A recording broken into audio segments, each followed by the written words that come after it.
Yeah, good evening, ladies and gentlemen. Game opened a little bit nervy. I think both teams realised that this was an important game to gain momentum and kickstart something.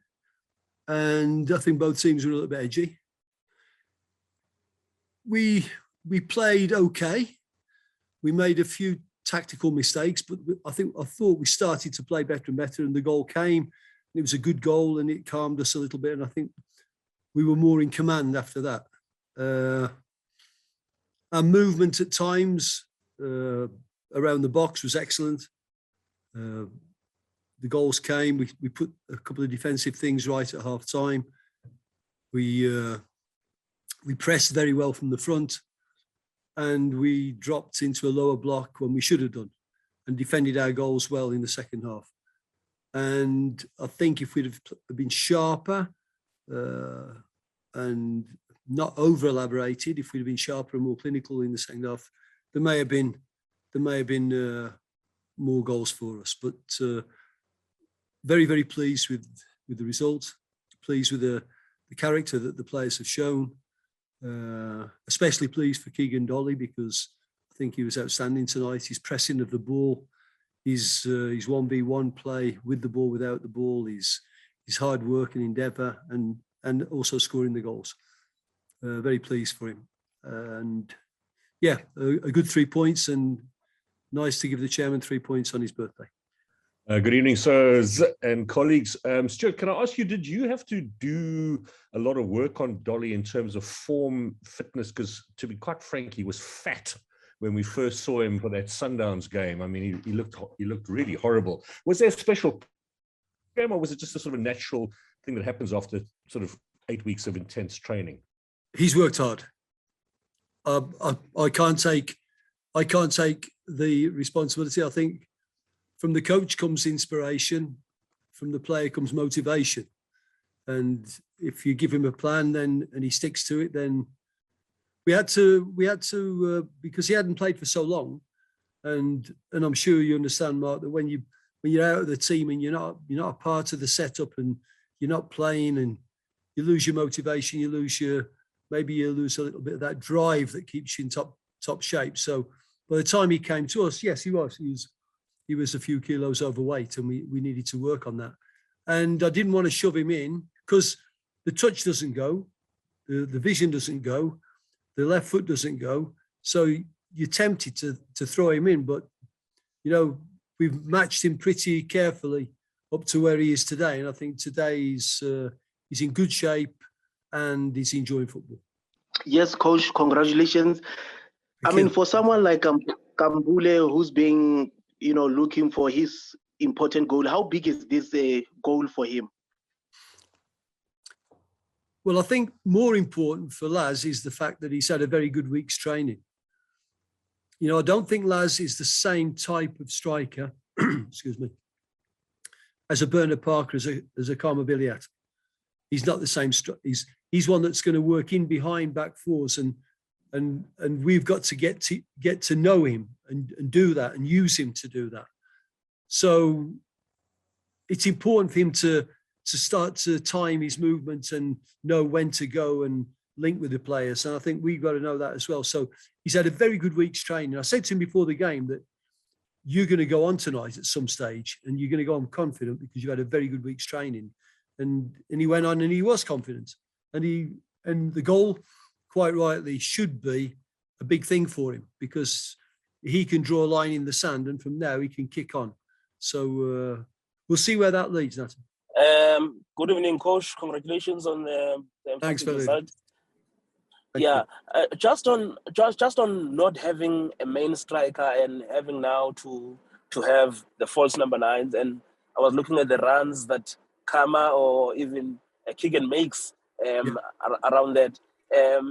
Do you think also you also in your planning you took advantage of how static the Chippa defense was, and how do you build from this, especially in terms of the confidence?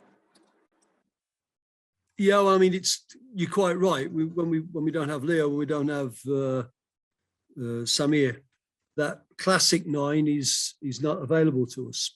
But we are lucky to have Bernard, Karma, even Machini can play as a false 9. How deep they come and how often they wander and let the other two going in behind, that depends on the opponent. We've been working a lot on our movement in other games. And I think you'll find that even we've created chances in other games that we've not taken.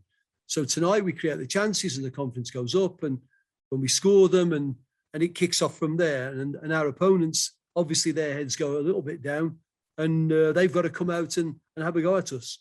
So a lot of the things I've said are correct, but I don't think it's just for this. It's not for this one game, and we'll have to play this way more or less while we have the other lads that can play 9. While we've got them on the injury list. Evening, Chris. Yeah, Coach. What becomes the best way forward from a coaching perspective that such a win? Because I'm sure now the team is already trending when it comes to social media and all that. What becomes the way in your tactical and in your preparedness for next, that such a win doesn't get lost in the euphoria of all this, and then you go forward? And before I go, just happy birthday to the chairman. Yeah. Thank you for that, Christopher. Your message is well. Okay. And we'll make sure the chairman is aware of your commendations.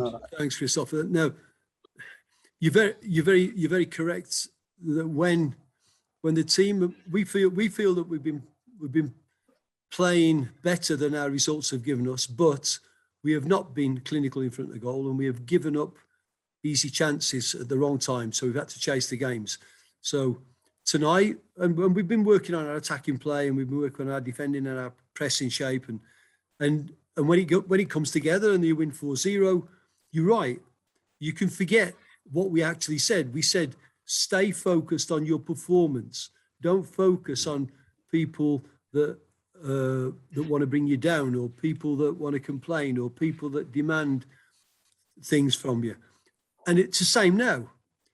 Remain focused on performance. Don't get wrapped up in the elation and the people patting you on the back now, because the truth is we weren't as bad when they were saying we were bad, and we're not as good when they're saying we're good now. So we'll concentrate on performance, and that's my job. That's my job to make sure that we do that. We focus on the here and now. We've got a difficult game coming up, and we've got to prepare tactically for that. And it may not be the same tactical game plan we had tonight, but we've got to concentrate on the performance. Evening, Coach. Congrats on the victory. Thank you. Does this win feel a little bit like a vindication? You already spoke about it, but you were under pressure before the game. You said in the pre-match press conference, you're not that far away. It's not like 50% are missing. It's only like 10% are missing, and the chances are not going in. So does this win feel like a little bit, a little vindication? And then just as a quick one, Austin Dube and Jabulu and Nobo, they had to wait, their term before they made, the starting 11. Just maybe a word on their performance. Thank you, Coach. Let me take it the other way around. I think Jabulu and Austin definitely had to wait because they weren't ready. That was the simple fact. They weren't ready. They didn't understand completely how we want to play. They didn't understand their role or the bigger picture. So therefore, they did have to wait, and it wasn't without a few hiccups in the beginning. So I was pleased with their performance tonight. I think both of them, I would say what I said to them in the dressing room, it's getting better and better as we go along. So, and I think their game was that tonight. They got better and better. So I'm pleased with that. I'm pleased with that progress, and hopefully it will continue. I don't know. I mean, the word vindication, I don't know. I mean, if I've got to seek vindication, when I worked out that I've been with Chiefs now, the first time I came, this would have just about finished my pre-season. And we've played 6 games, and I was under pressure when people can see the work I'm doing and people can speak to the players and people can.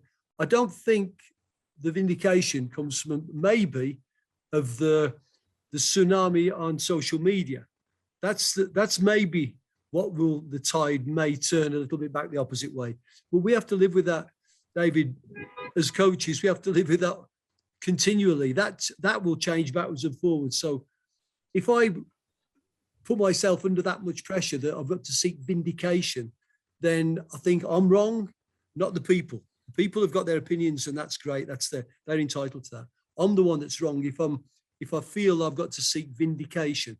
What it does maybe do, it does maybe take the pressure off the players, and for that I'm grateful. I don't want the players working under pressure. I want them to play fearless, and I want them to play proud, and I want them to play with an identity. But and on that, if it's not going well, I will definitely take the stick, and I'll take it gladly.